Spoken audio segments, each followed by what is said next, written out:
ഷാജി പാപ്പൻ വീണ്ടും വരികയാണ് മക്കളെ. വീണ്ടും ഒരു മൂന്നാം അംഗത്തിന് തുടക്കം കുറിക്കാൻ പോവുകയാണ് ഷാജി പാപ്പനും പിള്ളാരും.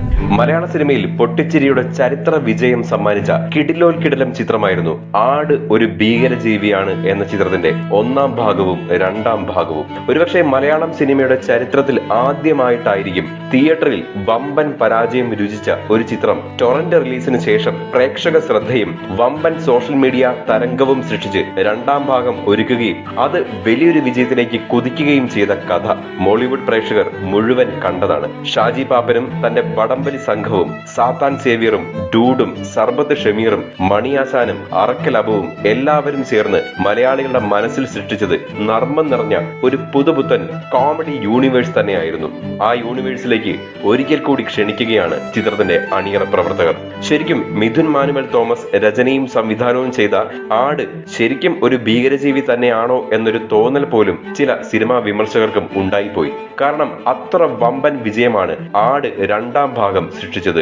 ഒരുപക്ഷെ ജയസൂര്യ എന്ന നടന്റെ കരിയറിൽ ഷാജി പാപ്പന് ശേഷം ഇങ്ങോട്ട് അത്രയ്ക്കും സ്വാധീനം ചെലുത്തുന്ന അത്രയ്ക്കും ഇമ്പാക്ട് നൽകിയ ഒരു കഥാപാത്രം പോലും ഉണ്ടായിട്ടില്ല എന്നത് പോലും ശ്രദ്ധേയമാണ്. ഒരുപക്ഷെ വീണ്ടും ജയസൂര്യ ഷാജി പാപ്പനായി തിരികെ വരുമ്പോൾ ജയസൂര്യയുടെ കരിയറിലും ഒരു വലിയ സൂപ്പർ വിജയം നൽകാൻ ആട് മൂന്നാം ഭാഗത്തിന് കഴിയുമെന്ന് തന്നെയാണ് പ്രതീക്ഷിക്കുന്നത്. ആട് 3 ഉണ്ടാകുമെന്ന് തന്നെ ഉറപ്പിച്ചിരിക്കുകയാണ് ഇപ്പോൾ ചിത്രത്തിന്റെ നിർമ്മാതാക്കൾ.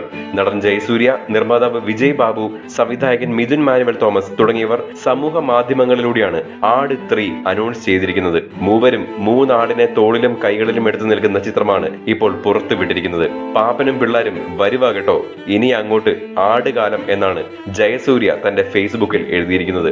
കാത്തിരിക്കാം ആട് 3 വീണ്ടും ഷാജി പാപ്പന്റെയും പിള്ളാരുടെയും ആ ഒരു ആട് സംഘത്തിന്റെ മൊത്തം പുത്തൻ നർമ്മ വിശേഷങ്ങൾക്കായി.